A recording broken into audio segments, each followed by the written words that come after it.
expensive. All right, now I'm here with my that's why friend they and the find it worth Samuel's it, so I corporate guess. chef, So, Davis Denick. Davis, thank you for joining me. Yeah, I right, guess how are let's you, get to it. I'm Okay. extremely new to this, so let's... We're just going to do a simple cleaning of this, show you guys the product. The first thing I'm going to do is to remove the shell from the belly. So what you want to do is get a knife along the top, and you want to slide along and cut the abductor muscles. So it's sort of like shucking a clam. Yeah, very similar to shucking quahaug, yes. I'm going to make sure you cut through the abductor muscles. They're a little bit bigger, as you can see. As I open this up, the abductor muscles are here and here. So a little bit bigger than a quahaug, which you're used to. And you might have to cut away a little bit more. Again, you're going to slide it along the shell and just cut the abductor muscles. You want to keep the shells as clean as possible and not lose any meat. So what I'm going to do now is take this skin and we're going to remove the skin from the siphon. So I'm going to separate the siphon from the belly. First pulling along this lip. So I peel back any of this membrane that's over the belly. So I get this siphon. And then I'm going to cut this off and separate the two parts. They do have different uses. Generally, the siphon is used for sashimi, and the belly is cooked. We're going to work with just the siphon for now, and we're going to taste that sashimi style. So in order to peel the skin off the siphon, I'm going to have to use a little bit of hot water. So dip this in for only about 20-30 seconds or so, maybe not even that long.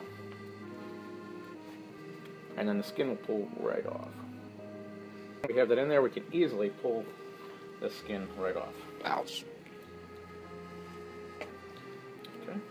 Now that that's taken care of, since the siphon does feed the animal and let it siphon water, we're going to split this down the middle to remove any grit or entrails that we have in the center here. So I'm just going to take a knife and go right down the center, just like this. Cut this in half. I'm going to take these halves and clean them in some cold salted water. Salted water is also going to help tighten them up a little bit. You can see a nice fresh clam will actually start to curl a little bit in that salted water, as you can see these are doing here. Chef, does water tend to shrink these? No, not quite in the same way you're thinking, Bill. And you'll see as I slice this down, it should curl up on its own as well.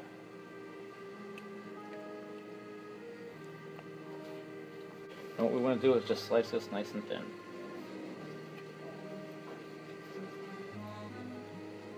All we're going to be doing is just giving it a touch of lemon,